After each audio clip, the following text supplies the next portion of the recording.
So, hello guys and welcome to my channel. Today I am going to discuss with you how to add it to number. Add to number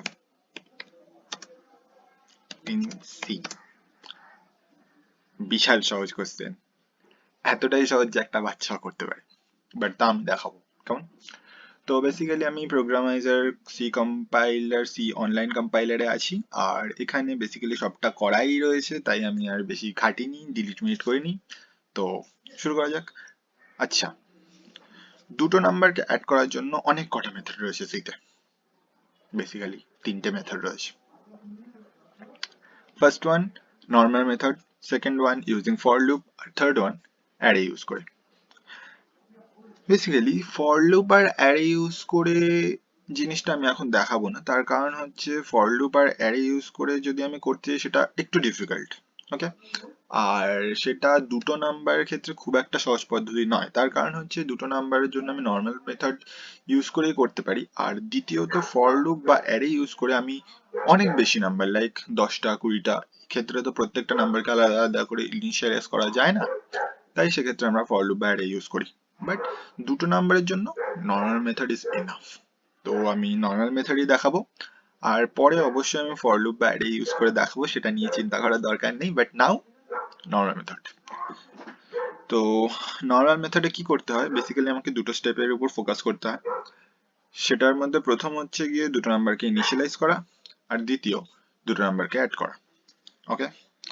তো প্রথমে আমি দুটো নাম্বারকে initialise করবো, তার জন্য আমি int num1, num2 লিখবো। এবার ঘটনাটা হচ্ছে আমি যেহেতু এখানে ইন্ট নিয়েছি, তার মানে num1 এবং num2 এর ভ্যালু অবশ্যই ইন্টিজার হবে। num1 and num2 must be an integer, okay. Floating type বা ডাবল হবে না। তো ইন্টিজার ভ্যালু কি, ইন্টিজার ভ্যালু হচ্ছে সেগুলো যেগুলোর পরে কোনো রকম পয়েন্টের ব্যাপার থাকে না, ওকে। যেমন ধরো 1.0.000, 2.0021 বা 3.0031 বা 4.41, এই সমস্ত জিনিসগুলো হবে না। ইন্টিজার ভ্যালু কিরকম হবে, 10 20 30 40 50 60 1 2 3 4 5 এরকম কোনো পয়েন্টের ব্যাপার থাকবে না। তো প্রথমে আমি num1 আর num2 কে রিড করব। num1 আর num2 রিড করার আগে let's see printf enter the value of first number। তো এখানে কি করা হবে, এখানে করা হবে কি, এই যে স্টেটমেন্টটা রয়েছে enter the value of first number, এটা শো করানো হবে। দেন scanf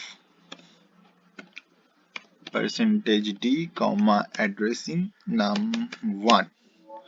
তো এই লাইনে কি করা হবে, এখানে একটা ভ্যালুকে অ্যাড্রেস করানো হবে, $d দিয়ে একটা ভ্যালুকে নেওয়া হবে এবং সেটাকে num1 এ অ্যাড্রেসিং করা হবে। $d দেওয়ার কারণ আমি যেহেতু এখানে ইন্টিজার ভ্যালু শো করেছি, তার জন্য আমি $d দিচ্ছি। যদি %d দিচ্ছি। যদি আমি ইন্টিজার জায়গায় ফ্লোট নিতাম তাহলে আমি %f ইউজ করতাম, যদি আমি ক্যারেক্টার নিতাম তাহলে %c ইউজ করতাম। হ্যাঁ, ক্যারেক্টারকে তো অ্যাড করা যায় না, তো ফ্লোটার এন্টের উপরেই কাজ করতে হবে। আর এখানে num1 দিয়েছি কেন, কারণ %d এর মাধ্যমে আমি যেই ভ্যালুটাকে নেব সেটাকে নামের মধ্যে, num1 এর মধ্যে রেজিস্টার করানোর দায়িত্ব হচ্ছে এর, ওকে। এবার একইভাবে আমি সেকেন্ড নাম্বারটাও নেব। printf enter the value of second number, okay। scanf %d, addressing num2। তো এবার নেক্সট স্টেপে কি হবে, আমি আরেকটা ভ্যারিয়েবল নেব, লেটস সি সাম। এটা কি করবে, এই ভ্যারিয়েবলটার কাজ হচ্ছে num1 এবং num2 তে যে ভ্যালু দুটোকে নেওয়া হয়েছে সেই ভ্যালু দুটোকে অ্যাড করে দেওয়া, ওকে। তো ফাংশন, তো অপারেশন কি হবে, sum equal to num1 plus num2। ওকে, তো এখানে num1 এবং num2 কে প্রথমে অ্যাড করা হবে, অ্যাড করার পর যে ভ্যালুটা আসবে সেটাকে সামে রেজিস্টার করানো হবে। এবার আমি সামকে প্রিন্ট করব, তার জন্য printf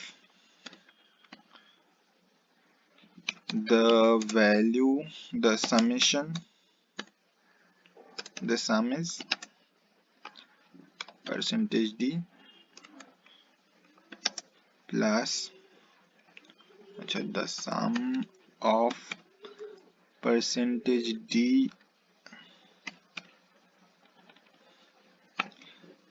and %d is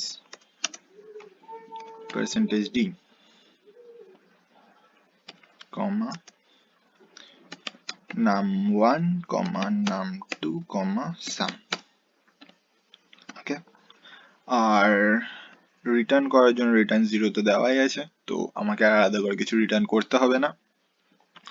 so let's run the program. Okay, তো এখানে আমাকে ফার্স্ট নাম্বার অ্যাড করতে বলেছে, তো let's see, first number is 25 and then second number is 20. Now the sum of 25 and 20 is 45. This is the output, and thank you for watching this video. I hope you like it, and if you like it, please do like, comment and share, and subscribe my channel for this kind of videos.